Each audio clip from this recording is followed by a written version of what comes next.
brotherhood. I think we'll be able to do each other a favour here. So it was like great. So then I get an email from Disney saying, well, obviously, the only thing we want you to speak about is the film.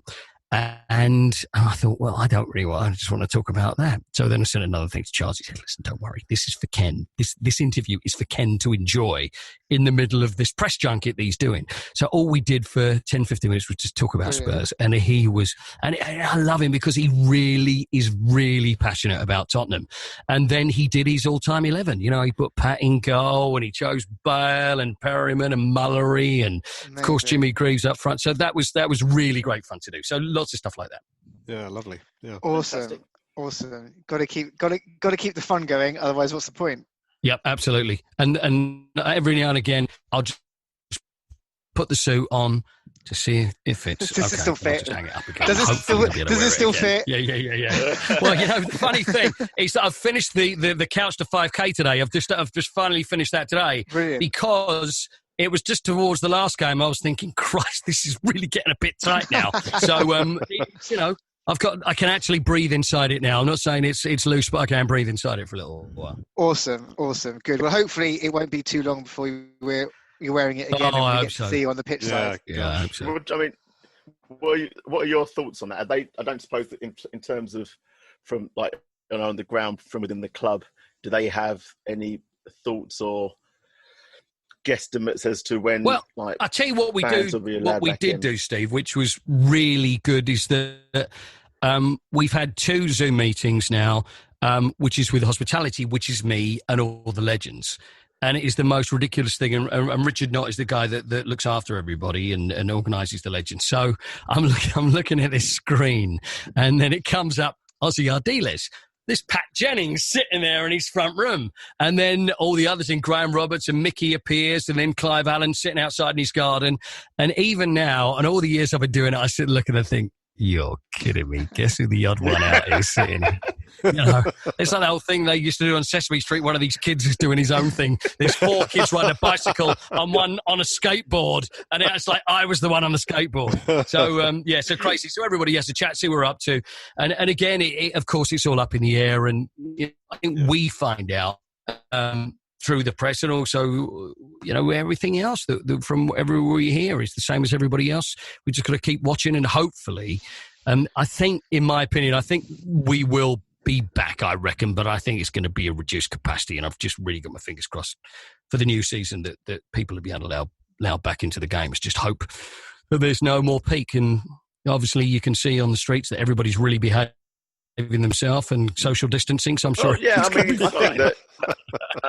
I think that Soho looked great, so I'm sure. I think very the club visible. The club have missed a trick, really. I think the Premier League just need to start lobbying the government, because it seems to me that whoever shouts loudest seems to get what they want. The government's policy at the moment seems to be unlock or release based on what people are saying is a need at the moment. So there's a simple answer to this, which is, so with the scenes in Soho, that's one tiny bit of street in a whole of central London that they've just been playing that bit on a loop. But they've obviously missed a trick, because we've got that whole South Stand Esplanade, or where we've got the thing that goes out the back, where they had the summer parties last season. Oh yeah. And so, of course, if you can serve drinks outside and you can have people outside, they could easily have like 2,000-3,000 people out there and show it on a big screen. Absolutely. I mean, we can, but can everybody else? That's the thing. We, of course, we can do it.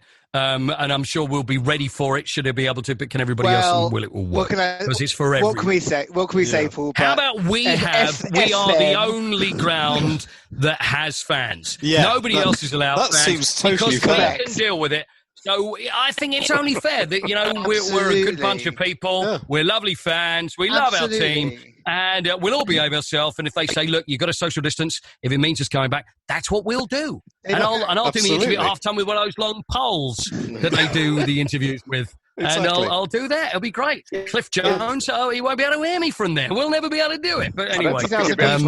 We can easily have a 50% of us there. Absolutely. Yeah, I'm not sure you'll be able to stop Cliff Jones doing his press-ups, to be fair. I know, isn't he brilliant? Did you see him? Bless him. He's a fantastic fella, honestly. Absolutely fantastic. So, as I said earlier, like we've had a few new players come in, and I know like you haven't been around the club for a few months now or whatever. No. But in that time that we've had the new players come in, is there anyone that kind of made a good instant impression with you? Friendly, or just seemed to settle really well around the club? Oh, goodness me, that's a tricky one. Throw some names and I'll tell you. I'm just trying to think. You've got Bergwijn. Bergwijn was great. Yeah. Bergwijn was fantastic. The first post-match interview that he did with me, he came up, and poor fella, because they don't really know what they're walking into, because often when I do my after-match interview, it's the actual game is the thing I forget to talk about. So, but I'm saying, look, how do you do this? What is it? The eyes over here? And he was doing all that. So that was really good fun. And he was great. Yeah, really impressed by Stephen Bergwijn. I thought he was a fantastic fella. There's nobody really, all of them. And I'm not just saying this because I wouldn't, but there's no bad apples that I can think of in there that are disinterested, that are, unfriendly. I always watch very carefully when you see kids around them, that they're always they'll sign for everything. You look at Sonny, who's amazing and does everything. They'll always pose for every picture. And I'm always very aware of that. I remember doing an interview, I think it was when we had the 3 Croatians. So there was Luka was there, and Chorluka, and what was the goalkeeper's name? What was his name? What was the Croatian keeper? Oh, gosh. Oh, my goodness. Can't remember. Oh, how time goes. Radek Černý. Radek Černý? Yeah, it was Radek Černý. Yeah. And they were, and I remember having a conversation with them, and I'd always like to throw that in, because I always remember me at Cheshunt training ground, John Pratt hit a football and it hit my hand, and he came over to me and said, "Are you all right, son?" And I never, ever forgot it. And even now I remember it like it was yesterday. And I travel into all the games with John now, and I think he gets fed up with me telling the tale whenever I'm introduced. I say, "Well, I've got to tell you." So that always comes back to me, and I'm always very noticeable about how players are with kids. And whether they sign things, and they do, and I think they do realise. And I remember Luka Modric saying about how he's heroes and how important it is to him. And sometimes it can be easy for them to forget that, and just a moment walking through, because you imagine how many people want selfies. Because I imagine selfies is probably more annoying than autographs used to be in the day. But the majority of them, I say majority, I can't think of anybody that hasn't done it. They all stick around and they all do their thing, and nobody complains, and everybody's very happy about it. So, they're a good bunch. They're a good bunch. Not like Steve Malbronk. I always remember Steve Malbronk, though. Steve Malbronk came up, and he's got to be the most miserable player I think I've ever met after we've won. And he'd come up and he'd refuse to speak, and he'd say, "I will not speak." and he'd do the "I don't speak English" thing. And I'd say, "I know you do." And he'd go, "I won't say anything." So I'd introduce him. This is in front of the Oak Room.